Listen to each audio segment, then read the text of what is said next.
पूरे साल में अपने बायोलॉजी के जितने भी फील्ड्स हैं उसमें जितने भी टॉपिक्स आते हैं, जैसे फिजियोलॉजी है, सब कुछ अपने पढ़ेंगे। लाइक फिजियोलॉजी, एनाटॉमी, मॉर्फोलॉजी, जितने भी फीचर्स हैं अपने बायोलॉजी के पूरे साल में खूब पढ़ेंगे। लेकिन आज जब अपने बायोलॉजी स्टार्ट कर रहे हैं तो सबसे पहले अपने को मतलब पता होना चाहिए बायोलॉजी का क्या है। ठीक है, तो बेटा बायोलॉजी का मीन्स क्या होता है समझते आइए। तो हमारा जो बायोलॉजी जो टर्म है वो दो वर्ड से मिलकर बना हुआ है, बायोस और लोगस। ठीक है, अब बायस का मीनिंग क्या होता है? देखिए, बायस का मीनिंग होता है लाइफ।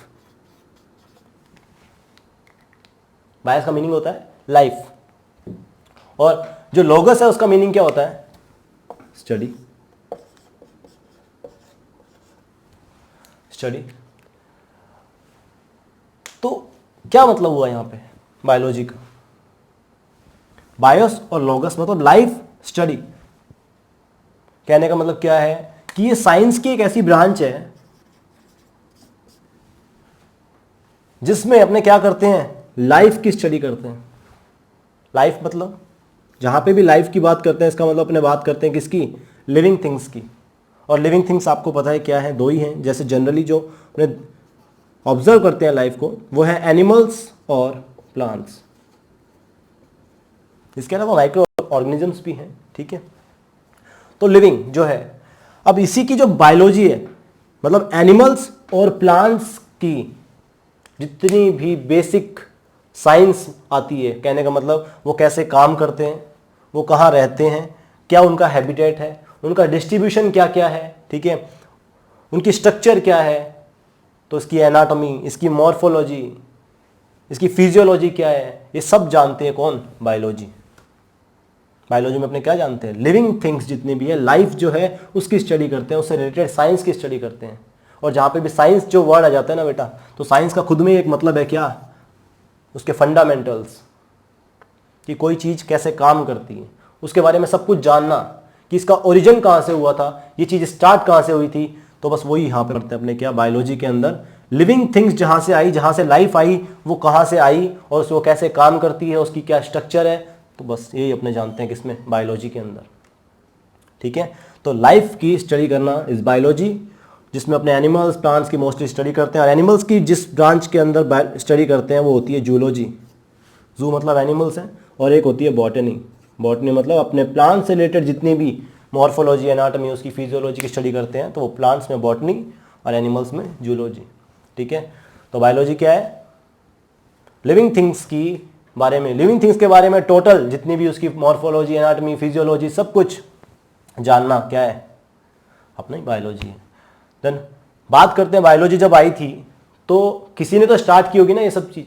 तो सबसे पहले किसने स्टार्ट की? तो who is the father of biology? हमारे एरिस्टोटल है,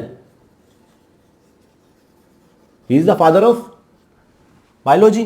तो जूलॉजी के जो फादर हैं वो भी क्या हैं? एरिस्टोटल को ही मानते हैं। ठीक है, लेकिन हमारे जो प्लांट्स के हैं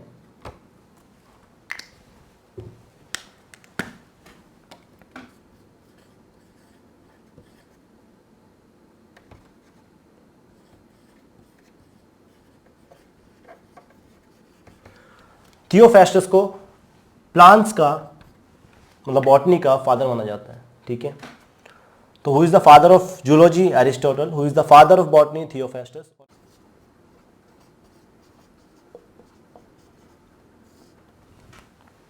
देखिए, डाइवर्सिटी का मीनिंग क्या होता है?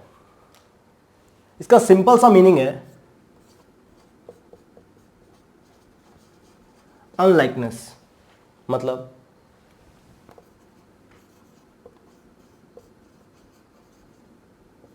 डिफरेंट। डाइवर्सिटी का मीनिंग क्या है? अनलाइकनेस या डिफरेंट। डिफरेंट कैसे? जब आप अपने चारों तरफ देखते हो तो आपको क्या मिलता है? आपको मैं दिख जाऊंगा, आपको आपके फैमिली मेंबर्स दिखेंगे, आपको मतलब ह्यूमंस दिखेंगे, ठीक है, प्लांट्स दिखेंगे। इसके अलावा क्या होता है?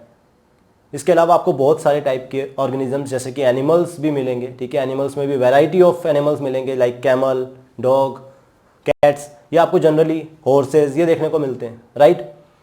क्या ये डाइवर्सिटी, डिफरेंस है, ठीक है। तो ये जो डिफरेंस है इसी को अपने बोलते हैं डाइवर्सिटी। पर्टिकुलर, अब जैसे आप मान लो पर्टिकुलर प्लेस पे रहते हो, तो पर्टिकुलर प्लेस पे आपको क्या मिलेंगे, बहुत सारे नंबर ऑफ इंडिविजुअल्स मिल जाएंगे,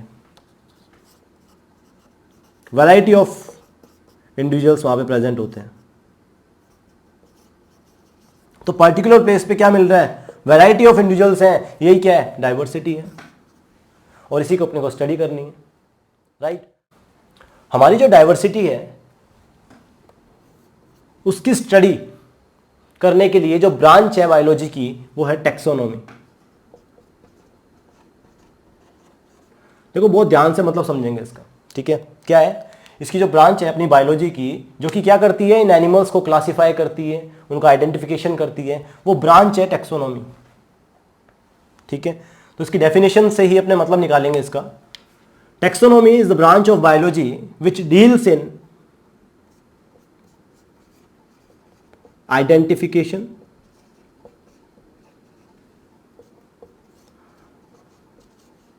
nomenclature and classification of organisms। Biology की एक ब्रांच जो आइडेंटिफिकेशन, नोमेनक्लेचर और क्लासिफिकेशन का क्या करती है, संभालती है, कि कैसे जो ऑर्गेनिजम्स हैं उनको कैटेगराइज करें, कैसे उनको नेम दें, कैसे उनकी पहचान करें, कैसे उनको क्लासिफाई करें, ग्रुप्स में डिवाइड करें ताकि स्टडी पॉसिबल हो सके। तो जो भी एनिमल की स्टडी क्लासिफिकेशन जो होता है वो है हमारा टैक्सोनॉमी, ठीक है। और टैक्सोनॉमी का मतलब क्या होता है, देखिए टैक्सोनॉमी जो टर्म है हमारी वो दो वर्ड से मिलकर बनी है।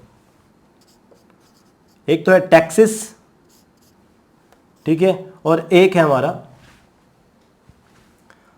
टैक्सिस नोमस,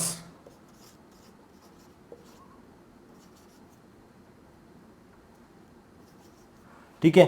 तो टैक्सिस और नोमस ये क्या है, अब देखो टैक्सिस मतलब होता है बेटा अरेंजमेंट। अरेंजमेंट किसकी अरेंजमेंट, तो इन एनिमल्स जो अपने ऑर्गेनिज्म जो क्लासिफाई करेंगे उनकी अरेंजमेंट, ठीक है। और नॉर्मस का मतलब क्या होता है बेटा, उनको लॉ के अकॉर्डिंग क्या करना, अरेंज करना, जो गिवन लॉज हैं उनके अकॉर्डिंग अरेंज करना क्या है, टैक्सोनॉमी है। समझ आ गया टैक्सोनॉमी टर्म का मतलब, ठीक है। तो यहां पे क्या किया जाता है, टैक्सोनॉमी का सीधी सी मतलब इतनी सारी जो डाइवर्सिटी अपने पास अवेलेबल थी उनको क्या करना, उन एनिमल्स के लिए एक ब्रांच बना दी गई साइंस की, बायोलॉजी की, जो क्या करती है इतनी सारी डाइवर्सिटी जो अवेलेबल है उनका आइडेंटिफिकेशन, उनका नोमेनक्लेचर और उनको क्लासिफाई करके स्टडी करती है। समझ गए, तो उनको कैटेगराइज करना, ग्रुप में डालना, ये काम किसका है, टैक्सोनॉमी। और ग्रुप में डालना जरूरी क्यों है, आपको भी बताया था।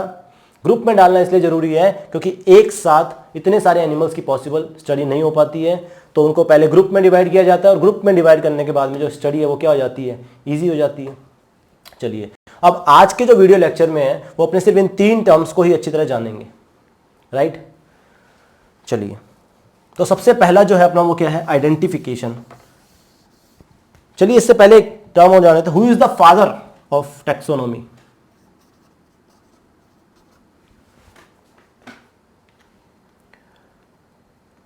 तो फादर ऑफ, वैसे तो आपको बताया क्लासिफिकेशन जो सबसे पहले स्टार्ट किया था नॉर्मली वो किया था किसने, एरिस्टोटल ने, राइट,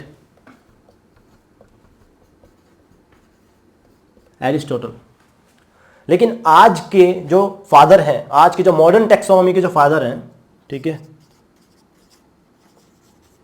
मॉडर्न एट प्रेजेंट जो है वो है कैरोलस लीनियस, ठीक है, कैरोलस लीनियस। तो कैरोलस लीनियस क्या है, फादर ऑफ मॉडर्न टैक्सोनॉमी है। आज के टाइम के फादर जो माने जाते हैं वो कैरोलस लीनियस हैं, लेकिन पहले जो माना जाता था वो थे एरिस्टोटल, ठीक है। चलिए तो फादर को आप यही कंसीडर करना, ठीक है।